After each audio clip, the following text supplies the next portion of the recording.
You know what's harder than being a psychic? Being an Uber driver who's a psychic. Because Spirit starts talking to me and telling me this stuff about these people, and sometimes they insist that I tell the people what they're saying.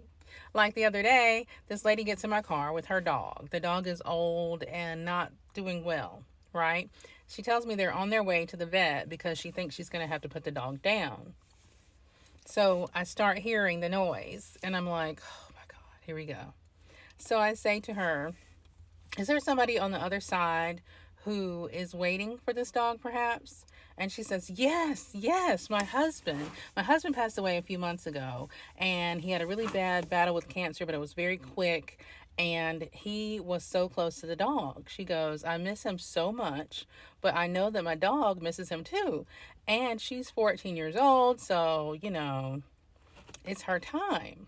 And I say, okay, well, he's waiting to welcome the dog and he's excited about it. And I'm like, oh no, please don't make me tell her that. And Spirit's like, tell her, it's going to comfort her. So I say, he's waiting to feed the dog something sweet. And I smell vanilla. So is it like, and something that's baked? Is it like cookies or pie or bread or something vanilla? And she goes, oh my God, he used to feed the dog table food all the time and I hated it. But one of the things he loves to feed her is vanilla wafers. And I say, oh my God, well, he's on the other side. He's waiting to welcome her and he's excited about feeding her vanilla wafers.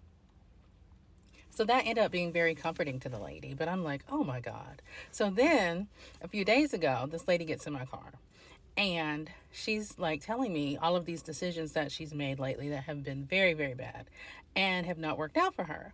So, because that's the other thing when you're a psychic and an empath, people tell you all their business all the time. So, I start smelling this man, like a manly, like sweaty scent, but like mixed with cologne and stuff. And so I say, is there a man on the other side that you think about when you make these decisions? And she's like, yeah, my daddy. My daddy died recently. And I used to go to him when I made decisions, when I had something to figure out. But now I don't have him to guide me anymore. And I am messing up. So I say, well, he has been watching and he sees these decisions. And yes, he's very disappointed in these decisions that you've made, but he wants you to know that he's still on your side and that if you want to, you can still consult him about these decisions. And I said, for some reason, I'm seeing a feather. So maybe when you talk to him, you can picture a feather, or maybe when he's talking to you, you will see a feather. I'm not sure.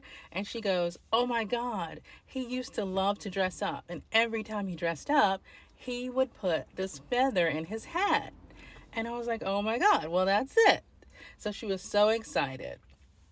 She was excited. She got out of the car. She's like, thank you, thank you, thank you. And I'm like, because you just never know. When you tell people these things, are they going to think that you're a nutcase? Are they going to be happy? Are they not going to believe you? But it's always really rewarding, but it's a trip too. It makes me laugh every single time because I wonder what I would think if I got in an Uber and the person was a psychic and started telling me all of my people's business from the other side.